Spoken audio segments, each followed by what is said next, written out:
Hello students, this is chapter 8 part 2. In this part we read about types of pollution and we read first part of pollution. First part में हमने pollution के parts के बारे में पढ़ा and second part में we read about types of pollution. Polluting the environment, to pollute means to make something impure in clean or dirty. Pollute का means होता है किसी भी चीज को इम्प्योर, अनक्लीन और डर्टी करना, गंदा करना. Human activities are polluting our environment in many ways. और हमारी जो एक्टिविटीज है वो एनवायरमेंट को बहुत तरीकों से गंदा करती है. We need air, water, land and other parts of our environment, but when we misuse them they become pollute. हम सभी को वाटर, लैंड और एयर की आवश्यकता होती है, लेकिन हम अगर इसका मिसयूज करते हैं, इसको पॉल्यूट करते हैं, तो ये हमारे लिए हार्मफुल हो जाती है. So now we read about types of pollution: land pollution, water pollution, air pollution and noise pollution. 4 types of pollution. First is land pollution. Land is getting polluted due to, बहुत सारे reason होते हैं जिससे कि land pollute होती है. First is dumping of large amount of garbage from houses and factories. Factories और houses से निकलने वाला जो गार्बेज होता है, कचरा होता है, उसको कहीं भी फेंक देना. Cutting of trees to make buildings, जंगल को काटकर, पेड़ों को काटकर बिल्डिंग्स बनाना. Third is over use of pesticides and fertilizers. फसलों में पेस्टिसाइड्स, केमिकल्स का इस्तेमाल करना, फर्टिलाइजर्स का इस्तेमाल करना, यह क्या करती है? लैंड को पोल्यूट करती है और लैंड की जो उत्पादक क्षमता होती है, उसकी जो कैपेसिटी होती है, वह इससे कम हो जाती है. Now second is water pollution. Water is getting polluted as a result of, water pollute होता है और इसके रिजल्ट क्या होते हैं? Release of factories waste into water bodies. और किन किन कारणों से वाटर पोल्यूशन होता है? फर्स्ट इज फैक्ट्रीज से जो गार्बेज रिलीज होता है उन्हें वाटर बॉडीज में डाल दिया जाता है. Second is activities such is bathing and washing of clothes in lake and river. River और लेक्स में नहाना और कपड़े धोने से भी वाटर पोल्यूट होता है. Dumping of garbage into water, कचरे को पानी में बहाने से भी पानी गंदा होता है. Third is air pollution. The air we breathe is getting polluted by, जो हम जिस एयर से हम ब्रीथ लेते हैं वह भी पोल्यूट होती है और उसके भी बहुत सारे कारण है. Burning of wood and coal, जो हम लकड़ी और कोयले जलाते हैं और उसकी जो हानिकारक गैसें होती है वो किसमें? एटमॉस्फेयर में जाके मिक्सअप हो जाती है एंड एयर को पोल्यूट करती है. Second is use of fire crackers during festival, celebrations etcetera. Festivals और सेलिब्रेशन के दौरान हम जो फायर क्रैकर्स का इस्तेमाल करते हैं, यूज करते हैं, वह भी हमारी एयर को पोल्यूट करती है. Third is smoke from factories and vehicles. Factories से जो धुआं निकलता है, व्हीकल से जो धुआं निकलता है, उससे भी एयर पोल्यूट होती है, जो कि हमारे लिए हार्मफुल होती है. Next pollution is noise pollution. When the level of sound is loud and unpleasant, it make us uncomfortable and can harm our ears. जब साउंड का लेवल बहुत ज़्यादा बढ़ जाता है तो हमें अनकंफर्टेबल फील होता है, इरिटेशन होता है और यह हमारे कानों के लिए भी हार्मफुल होता है. This is called noise pollution. इसे ही नॉइज पोल्यूशन कहते हैं. एंड इज काज्ड बाय, और इसके कारण है first is use of loud speaker का use.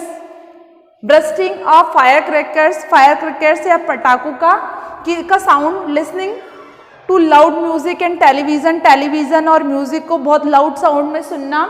And fourth is loud and unnecessary honking by vehicles का लाउड साउंड और उनका जो हॉर्न होता है, उससे भी नॉइज पोल्यूशन क्रिएट होता है. Clean air, land and water are essential for our survivals. जितने भी सर्वाइवल्स है, जितने भी लिविंग बींग्स हैं, उन सबके लिए pure air, land and water की नीड होती है. क्लीन एयर चाहिए होती है, क्लीन वाटर चाहिए होता है और क्लीन ही लैंड चाहिए होती है, जब भी हम अपने आप को सर्वाइव कर सकते हैं. Therefore we must take step to keep them clean. और हमें इन्हें क्लीन रखने के लिए स्टेप्स लेना चाहिए, ट्राई करना चाहिए. And prevent them from getting pollute, और इन्हें पोल्यूट होने से बचाने के लिए भी कोशिश करनी चाहिए। सेविंग द एनवायरमेंट, हम एनवायरमेंट को कैसे बचा सकते हैं, कैसे प्रोटेक्ट कर सकते हैं पोल्यूट होने से। Our environment is in danger. Ocean, forest, rivers, air and land are being overused and spoiled by us. हमारा जो एनवायरमेंट है वह डेंजर कंडीशन में है, बिकॉज हम एयर का, फॉरेस्ट का, रिवर्स का, लैंड को ओवर यूज कर रहे हैं, मिस यूज कर रहे हैं और हम इन सबको स्पॉइल कर रहे हैं। We can do a lot to help save our environment, और हम इसको बचाने के लिए भी कोशिश कर सकते हैं। First, we should plant more trees. इसके लिए हमें सबसे पहले क्या करना चाहिए, कौन सा स्टेप लेना चाहिए? We should plant more trees. हमें ज़्यादा से ज़्यादा प्लांटेशन करना चाहिए। हमारे घर में, हमारे आसपास जो भी ब्लैंक लैंड है वहाँ पर हमें प्लांटेशन करना चाहिए। Trees give out oxygen that is used by all organism to breathe. Trees अगर ज़्यादा से ज़्यादा हम लगाएंगे तो ज़्यादा से ज़्यादा हमें ऑक्सीजन मिलेगी। And it also maintain the earth temperature, और इससे अर्थ का जो टेम्परेचर है वह भी मेंटेन रहेगा। Second is we must stop factories from dumping waste into water bodies and releasing harmful gases into the air. Factory से निकलने वाले गार्बेज को, वेस्ट को वाटर बॉडीज में जाने से हमें रोकना चाहिए एंड हार्मफुल गैसेस को रिलीज होने से रोकना चाहिए। This would help make the air clean. अगर हम ऐसा करते हैं तो इससे एयर क्लीन होगी, एयर पॉल्यूशन स्टॉप होगा। Third is we should recycle और रीयूज थिंग्स। और थर्ड स्टेप है वो ये है कि हमें जितने भी नेचुरल रिसोर्सेज है उनका रिसाइकल करना चाहिए, रीयूज करना चाहिए। For example, soft drink cans can be crushed and recycled into new cans. For example, उदाहरण के लिए एक सॉफ्ट ड्रिंक की जो बोतल होती है उसे हमें क्रश्ड नहीं करना चाहिए, फेंक नहीं देना चाहिए, बल्कि क्या करना चाहिए, उसको रिसाइकल करके न्यू कैन बनानी चाहिए। Similarly, clothes and paper can use B recycled and reuse. इसी तरह से हम हमारे पुराने कपड़ों को और जो रद्दी पेपर्स होते हैं उनको भी रिसाइकल्ड करके रीयूज कर सकते हैं। उन्हें हमें वेस्ट नहीं करना चाहिए, इधर उधर फेंकना नहीं चाहिए। The world around us is beautiful and nature provides us with all we need to live. हमें कोशिश करना चाहिए कि हमारे आसपास का जो वर्ल्ड है उसे ब्यूटीफुल बना के रखें। हमें नेचर ने इसे ब्यूटीफुली गॉड गिफ्ट दिया है और हमें भी इसको मेंटेन करने में कोशिश करनी चाहिए। However, if we do not care about the environment then overuse and pollution will destroy everything. यदि हम इसी तरह से हमारे एनवायरमेंट को गंदा करते रहेंगे, उसका ओवर यूज करते रहेंगे, तो यह एक दिन स्पॉइल हो जाएगा। Therefore, it is our duty to protect and preserve our environment.